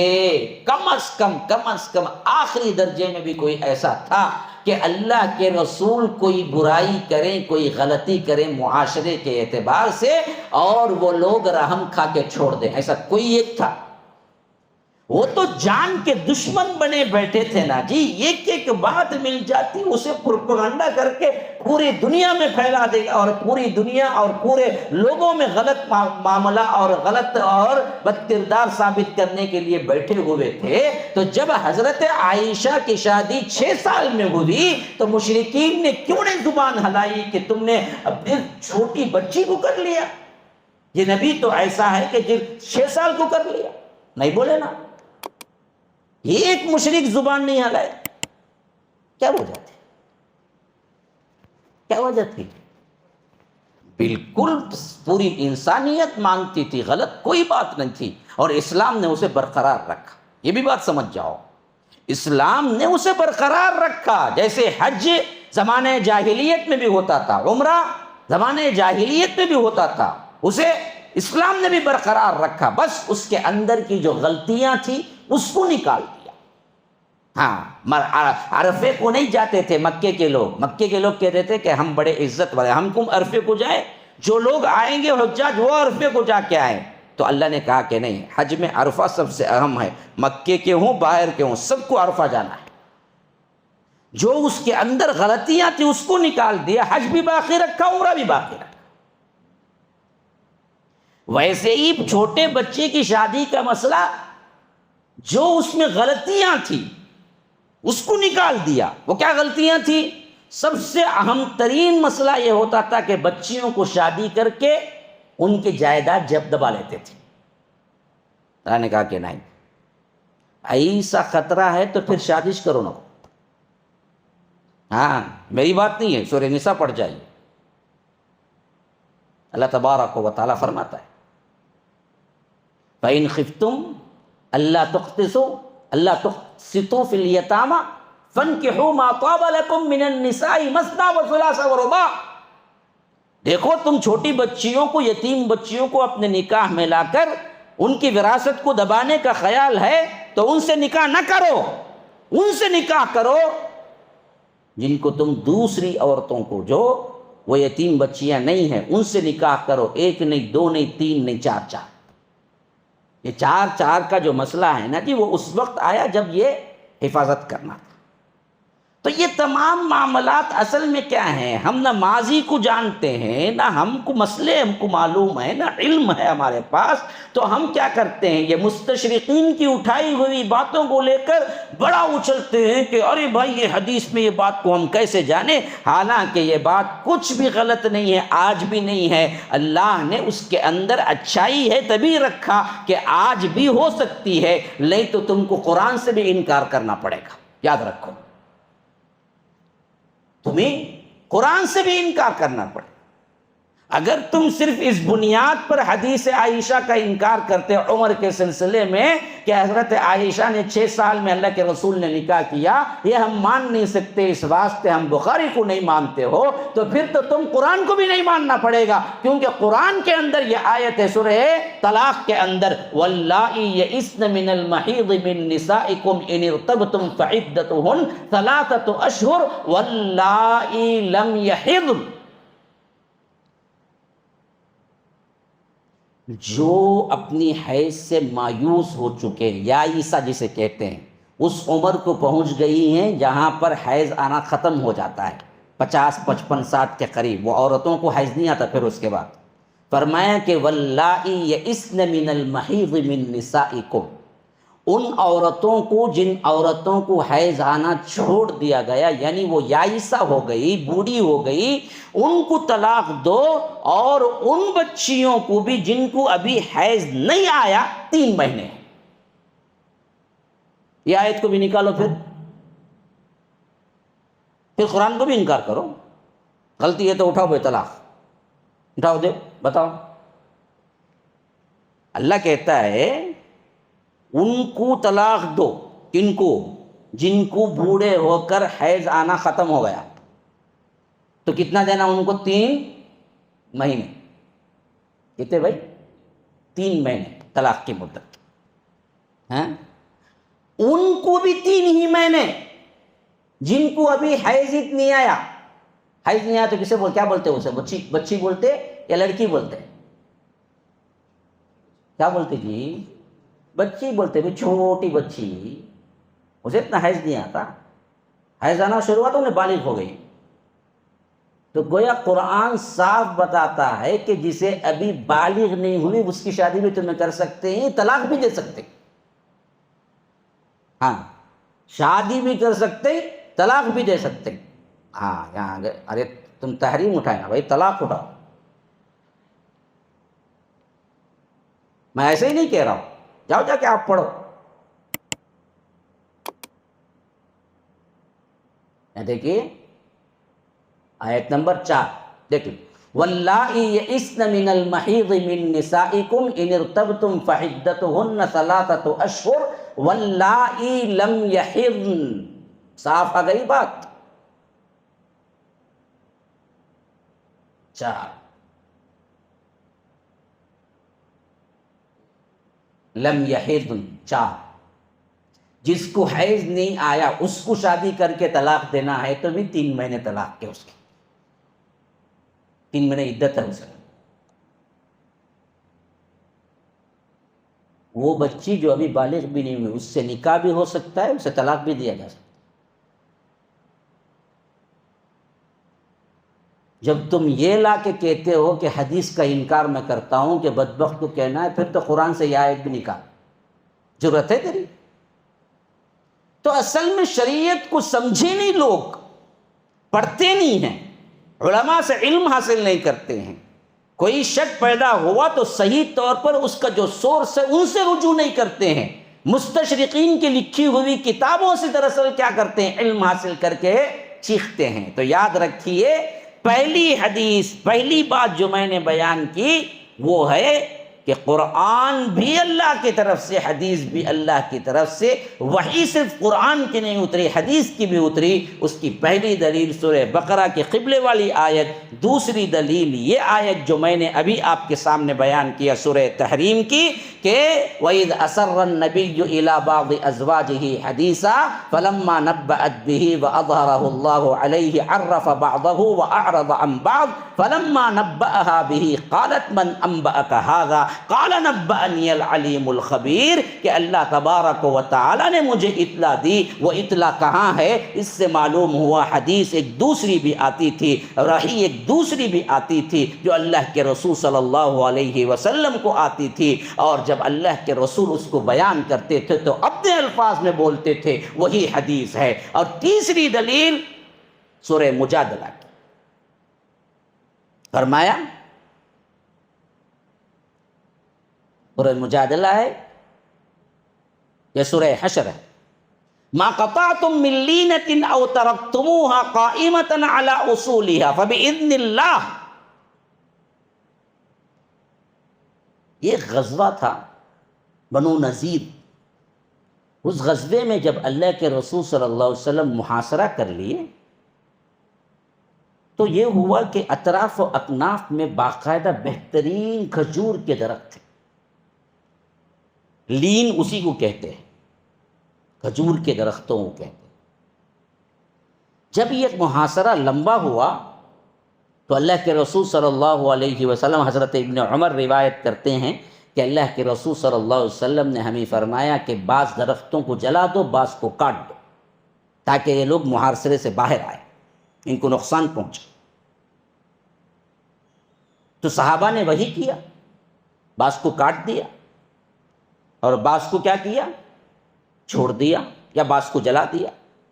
تو انہوں نے پروپیگنڈا کرنا شروع کر دیا، یہ رسول تو ایسا دہشت گرد ہے کہ درختوں کو بھی نہیں چھوڑتا، درختوں کو کاٹنا شروع کر دیا۔ بھائی درخت تو رحمت ہوتی ہے، درختوں کے سائے ہوتے ہیں، درختوں سے پھل ہوتے ہیں، اس نے تو کیا کیا، دشمنی میں آ کر ہمارے درختوں کو بھی کاٹ دیا، غلط پروپیگنڈا کیا۔ تو اللہ تبارک و تعالی نے آیت اتاری، ما قطعتم من لینۃ او ترکتموها قائمہ۔ دیکھو جتنے کھجور کے درخت اللہ کے رسول صلی اللہ علیہ وسلم نے کاٹے اور جس نے چھوڑ دیے، ہاں، من لینۃ او ترکتموها، چھوڑ دیے جسے کاٹے بغیر، یا قطعتم اس کو کاٹ دیے، فبإذن اللہ میرے ہی حکم سے ہوا۔ اللہ کے رسول صلی اللہ علیہ وسلم نے جو درخت کاٹے وہ میرے حکم سے کاٹے، اور جن درختوں کو چھوڑ دیا وہ میرے حکم سے ہوا۔ اب یہ حکم کہاں ہے پورے قرآن میں کہ اے اللہ کے رسول یہ درختوں کو کاٹ دو؟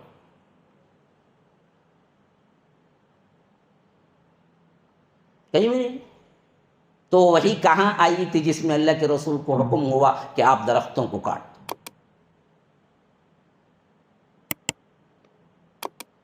یہ تین چیزیں ہمیشہ یاد رکھ لیں ان سے بحث کرنے سے پہلے، یا جن کا دماغ بن رہا ہے ان سب کو دعوت دے رہا، اللہ کے لیے اس فتنے کو سمجھیں، باہر نکلیں۔ یہ فتنہ ہے، فتنہ دور جدید میں اٹھانے والا اس کا بانی مبانی غلام احمد پرویز ہے۔ ہاں، دو غلام بہت فتنہ مچائے دور حاضر میں، ایک غلام احمد قادیانی ہے، ایک غلام احمد پرویز ہے، دونوں کا نام غلام ہے۔ ہاں، دونوں کے نام میں کیا ہے، احمد آیا ہے، اور دونوں بدبخت ترین انسان ہیں اس دور کے۔ ہاں، اسی طرح دو مرزا بھی یاد رکھ لو، بہت خطرناک ترین کام کیے۔ ایک مرزا غلام احمد قادیانی ہے، ایک انجینئر علی مرزا ہے، یاد رکھو۔ یہ دو مرزا سے بچ کے رہو، یہ دو غلاموں سے بچ کے رہو، جن بدبختوں نے اسلام کے لیے بہت بہت بہت برا کام کیا، ذہنوں میں تشکیک پیدا کی۔ یہ بدبخت آیا، آپ اس کی فوٹو گوگل میں مار کے دیکھ لیجئے، شیو کلین شیو ہے انہیں، جس کے یہ پیروکار بنے پھرتے ہیں جتنے بھی انکار حدیث کے۔ حالانکہ وہ زمانہ ایسا تھا کہ جاہل کنوار اجڑ بھی ہو تو کم از کم داڑھی تو رکھتا تھا۔ یہ داڑھی نہیں، داڑھی مڑا، دین کا بانی بنا، تو سمجھ لو انگریزوں سے کتنا متاثر رہا ہوگا۔ ہاں، کیونکہ وہ زمانہ کون سا زمانہ، خالص انگریز کا تھا اور پرانا تھا، اس میں داڑھی مڑانا عام مسلمان بھی بہت بڑا گناہ سمجھتا تھا۔ آج اچھے اچھے مسلمان ہی مڑا لیتے ہیں، آج ہماری دینی حالت یہ ہو گئی، لیکن اس زمانے میں اس حد تک تو تھا کہ مسلمان یہ نشانی باقی رکھتا تھا۔ بڑے بڑے سفرا بھی ہیں یا بڑے بڑے بادشاہ بھی ہیں، داڑھی والے ہی ہوتے تھے۔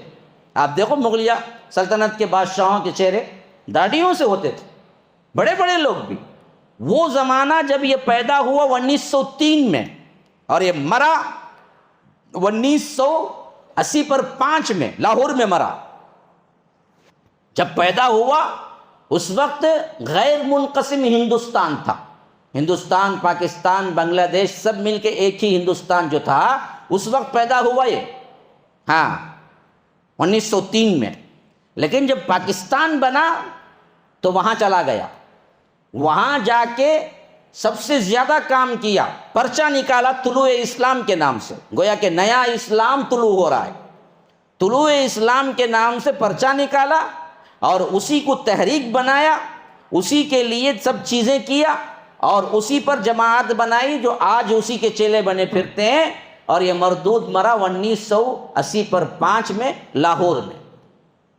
اس کے بعد اس کے چیلے لے کے نکلے، اور ان کو متاثر کرنے والے غیر مسلمانوں میں مستشرقین تھے لیکن اپنوں میں سر سید احمد خان تھے، وہ بھی یاد رکھو، کیونکہ ان کو ہی سب سے پہلے آیا کہ یہ ہماری ذلت کیسے نکلیں گی، انگریزوں کی پیروی کرے تو ضرور ہم کامیاب ہوں گے۔ اس واسطے کیا کیے انہوں سب سے پہلے ٹرن لیے انگریزوں کی طرف مسلمانوں میں تو سر سید احمد خان ہیں، جن کا بڑا نام ہے، علی گڑھ یونیورسٹی جنہوں نے بنائی۔ ہاں، یہی اصل ٹرن ہوئے انگریزوں کی طرف۔ انہوں نے سوچا کہ ایسی ذلت، ایسی مار، اب مسلمانوں کو کیسے بھی اٹھانا ہے۔ کیسے اٹھائیں گے جی؟ جو انگریز بولا ہاؤ بولو، کیونکہ انگریز کی حکمرانی تھی، وہ 1817 کے تھے، اور انگریز تو آہستہ آہستہ اندر داخل ہو رہا تھا، اور 1858 میں تو غدر ہو گیا۔ غدر کے بعد تو ٹوٹل ایسٹ انڈیا کمپنی کیا ہے، ہندوستان کو کور کر لی۔ اچھی طرح یاد رکھو یہ تاریخ، 1858 1858 سے لے کر 1947 تقریباً 90 سال خالص انگریزوں کی حکومت تھی ایسٹ انڈیا کمپنی کے تحت ہندوستان کی۔ جتنے فتنے اٹھے انہی میں اٹھے، اسی دور کے ہیں یہ پوری۔ غلام احمد قادیانی ہو، انکار حدیث کا فتنہ ہو، اسلم جیراج پوری ہوں، اور اسی طرح دوسرے جو منکرین حدیث بڑے بڑے تمنا عمادی ہوں، یہ پورے اسی دور کے ہیں جو کہ خالص کیا ہو گئے تھے، انگریزوں کے پٹو بن گئے تھے، اور انہوں نے سمجھ لیا کہ آج مسلمانوں کی ترقی صرف اور صرف انگریز کے چال و چلن، انگریز کی اتباع میں ہے، اس کے علاوہ کسی میں نہیں۔ تو اس واسطے انگریز جیسے بولا ویسے بولے۔ اسی واسطے انہوں نے کیا ہے، انگریزی تعلیم دینے کے لیے علی گڑھ قائم کیا، کیونکہ اس زمانے کے مسلمان سمجھتے تھے کہ انگریزی تعلیم ہم پڑھیں گے تو پھر تو ہمارا اسلام چلا جائے گا، ہم نہیں پڑھتے انگریزی تعلیم۔ انگریزی تعلیم پڑھنا کفر بولتے تھے وہ لوگ، اتنا ان کو نفرت تھی اس سے۔ لیکن جب انہوں نے کیا کیا، مسلمانوں کے دلوں کے اندر کھولنا شروع کیا کہ نہیں نہیں نہیں نہیں، ان سے ملو تبھی ہماری ترقی ہے، تو ان کے چیلے آگے آئے۔ پھر ان سے متاثر ہونے والا ہی غلام احمد پرویز ہے، جو آگے چل کر ان کے لٹریچر کو بڑھایا اور آگے بڑھا۔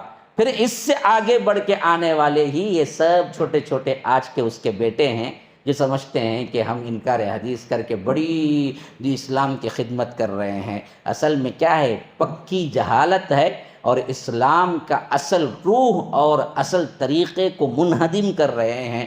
اس سے بچ کے رہنا دو ہی مرحلہ ہے، آپ کے پاس سکت ہو، واقعتاً علم ہو، ان سے منہ لگاؤ، نہیں ہو بولو تم فتنہ ہو۔ اور اہل سلف کہتے ہیں کہ فتنے کے قریب مت جاؤ۔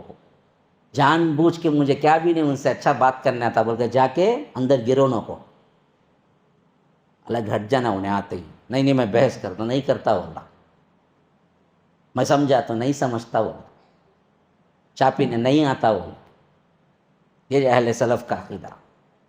امام احمد بن حنبل السنہ کے اندر لکھتے ہیں سب سے اہم ترین اصول اہل سنت کا کیا ہے، اہل ہوا اور اہل بدعت سے کبھی نہیں ملتے ہو، ان کے مجلسوں میں نہیں بیٹھتے۔ تو جو ملتا ان سے اس کے بعد اتنی سکت ہو کہ ان کو منوا سکے، نہیں ہو پھر ان سے قطع تعلق کر لو، ان سے ملو مت، سنو مت۔ یہی اہل السنہ والجماعہ کا عقیدہ ہے۔ هذا وباللہ التوفیق، صلی اللہ وسلم علی نبینا محمد۔